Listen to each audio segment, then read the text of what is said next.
Nesse encontro quero falar um pouco com vocês a respeito de uma prática que, de acordo com aquilo que a gente acredita no CEIA, no Centro de Estudos e Radiações do Umbanda, é uma prática extremamente benéfica para os médiuns, para a comunidade.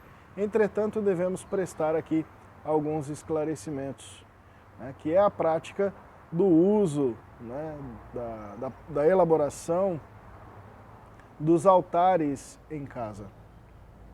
Assim como anteriormente dissemos, nós do CEIA defendemos que os nossos filhos de santo, que nossa comunidade, de modo geral, possuam os seus altares em seus lares, numa perspectiva de poder ter ali no seu lar um cantinho devocional, que não necessariamente precisa expressar sua religiosidade, né? Gosto de dizer que o altar ele é muito mais para expressar a sua espiritualidade, que é o ato de você devocionar, é o ato de você se imantar, condensar as suas energias, se limpar energeticamente, comungar das frequências benéficas que estão ao nosso entorno, né? A fazer ativações e desativações de energias íntimas, fazer ativações e desativações de energias muito propícias aos seus aspectos voltados para a mudança, né? Mudar de hábito, a dita reforma íntima, né? Então ali é onde se coloca as suas metas, você faz a sua prece para ter força, para se lembrar dos seus gatilhos e recompensas, né? Para você propiciar esse processo de espiritualidade, que é realmente aquilo que você tem como seu sistema religioso particular colocado em prática. E nesse sentido, você pode elaborar esse altar a partir de elementos simbólicos e energéticos que lhe facilitem esse processo de comunhão. Obviamente que, para alguns casos, né, a gente defende que existe alguns fundamentos a serem levados em consideração, né? E são coisas relativamente simples, como você não vai montar um altar no chão da sua casa, onde o cachorro passa e faz xixi, né? Você não vai montar um altar no banheiro da sua casa, né, onde você tem que escoar energia, você não vai fazer um canto ali de imantação, você não vai colocar elementos que te propiciem desconexão ou distração, né, para realizar os seus movimentos devocionais. Imagina, você está lá na frente do altar, bota aquela luminária multicolorida jogando aquele monte de cor na tua cara, parecendo um estrobo de discoteca. Não vai fazer bem, né? Não vai ser legal. Entretanto, se tratando de práticas umbandistas, é muito importante nós levarmos em consideração de que o altar não é um congá. E aqui entra um enorme cuidado, né? Porque eu particularmente sou procurado praticamente todos os dias. O que eu coloco no meu altar, como que eu monto o meu altar, quero montar. Aí as pessoas me procuram assim, os mais macumbeiros me procuram e dizem, quero montar meu congá em casa, quero montar minha trunqueira em casa. Eu falo, peraí. Nós no CEIA acreditamos que as energias, de modo geral, a serem trabalhadas, transmutadas em um âmbito mais ostensivo e coletivo, são realizadas no terreiro. Principalmente, dentro da nossa casa, acreditamos que o exercício da mediunidade é praticado dentro do terreiro. Então, nesse sentido, não faria nexo você montar congá e trunqueira em casa, mas nós entendemos que, na verdade, muitas vezes a pessoa quer falar a respeito de um altar. Alex, por que você está fazendo essa diferença? Porque, como eu disse aqui, o altar ele é um canto devocional, ele é um espaço devocional da sua casa, né? Para você. O altar tem apenas um CPF. Ele é feito para o médium fazer os seus processos de comunhão totalmente, plenamente dentro daquilo que a gente acredita, consciente, né? No altar de sua casa, você não vai, por exemplo, não é que você não vai, você até pode, mas nós não recomendamos ou geramos mil dúvidas quando você, em seu altar pessoal, começa a fazer trocas energéticas. Aí o vizinho te procura porque sabe que você é um bandista, ô, cuida da minha filha que ela tá doente. Chega um amigo, ó, cuida do meu amigo que parece que ele tá meio perturbado das ideias. E de repente você vai colocando esses nomes, essas frequências no seu altar pessoal. E aí você assume responsabilidade nessas histórias, que por vezes você não tem a mínima noção do que se tratam, né?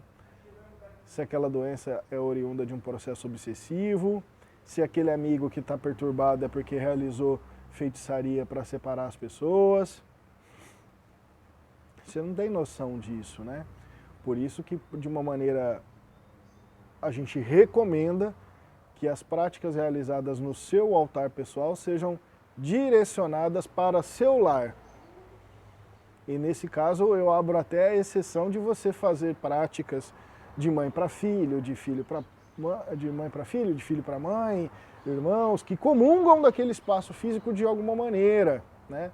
E aí eu acredito porque a presença energética dessas pessoas já estão naquele local, né? Então nesse caso nós não teríamos, bom dia aos demais que entram, nesse caso nós não veríamos maiores problemas. Entretanto, quando você começa a trabalhar com energias externas, aí você já compra responsabilidades que no âmbito daquilo que a gente acredita no CEIA, já é muito mais válido você pegar esse nome e levar para o terreiro, né? Nem que seja para ir lá sozinho no terreiro e colocar no pé da trunqueira, no pé da cruz das almas, no pé do congá, do que necessariamente você realizar qualquer tipo de prática espiritual em casa.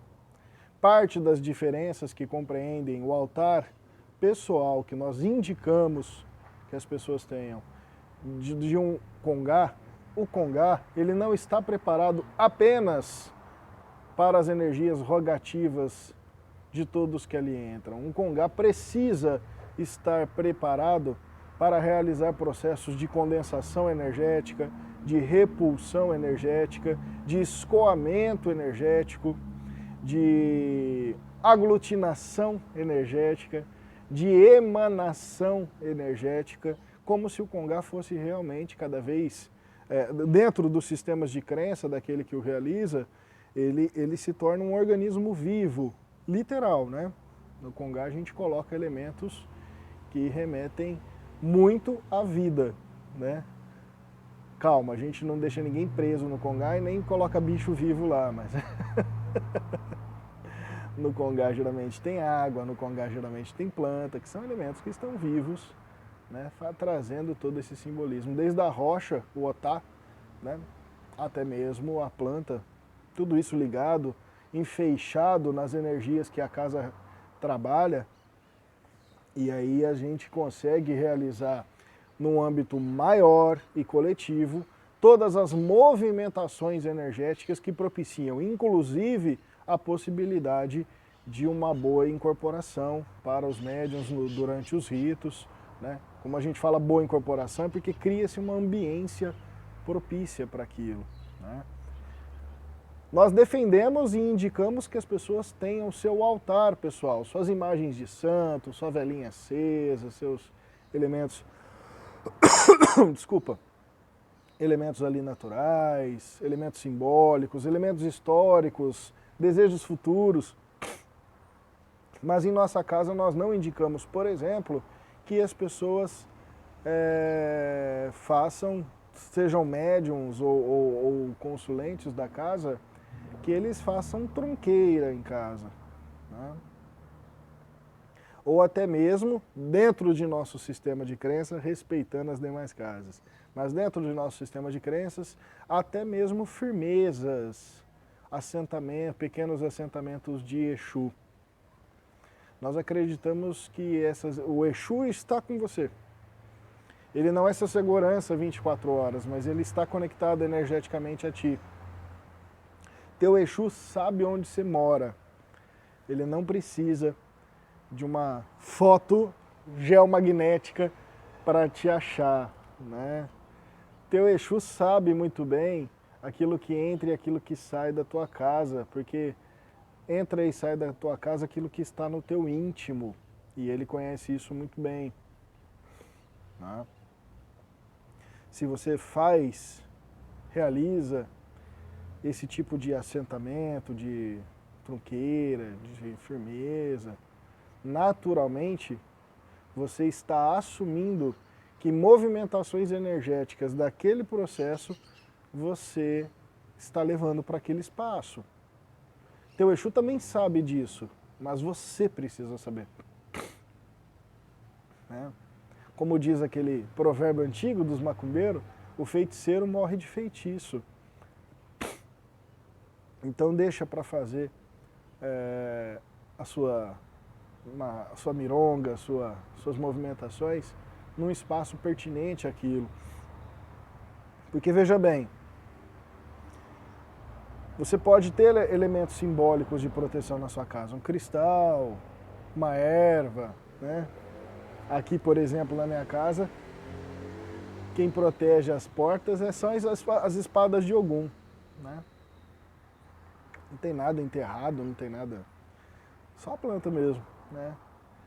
E nesse sentido, você tem elementos vivos e bonitos que te propiciam uma proteção energética sem necessariamente aglutinar, fazer mentalizações costumeiramente.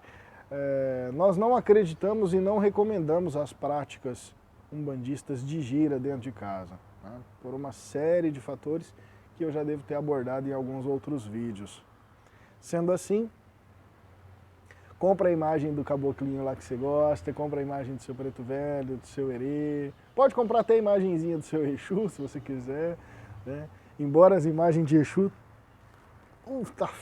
é feio demais, né? Meu Deus do céu, Exu é bonito, Exu não é feio não. Feio é a gente. E tenham seus altares em casa, façam isso com responsabilidade. Quando você realiza qualquer prática devocional, esse altar ganha energia, troca energia com você. Certamente, dentro daquilo que a gente acredita, teus guias e teus mentores, no instante em que você simplesmente abre teu coração diante de um espaço que, Alex, mas tem que ser o altar? Não, pode ser no pé da árvore, pode ser no quintal da sua casa. Mas quando você abre teu coração, os teus guias e teus mentores certamente irão ouvir, validar e ajudá-lo com o seu processo de prece, de oração, de ressignificação energética, né? E um altar, ele se torna sobretudo um espaço de... Ele traz para a gente a codificação mental, né? Através de um processo chamado neuroplasticidade. O que é isso? O cérebro da gente, biologicamente falando, começa a ver aquele local como um local sagrado. E tem um lugar mais bonito, mais forte e mais interessante do ponto de vista energético para se ter uma codificação de sagrado como a nossa casa? Certamente não, né? Então acho que é por isso que a gente recomenda bastante, né? No meu altar, por exemplo, é onde eu faço o meu banho e deixo ali vibrando. Enquanto o banho de erva está lá vibrando, eu estou fazendo algum afazer e a hora que eu retiro, eu já tenho codificado em minha mente que o meu banho, por ter vibrado em meu altar, fica mais eletromagneticamente vibrado na hora de eu lavar meu corpo, de eu lavar minha alma, de eu lavar minha aura, né? Então ele tem essas funcionalidades pessoais que são muito propícias à nossa movimentação, ao nosso cuidado energético, ao nosso cuidado religioso, né?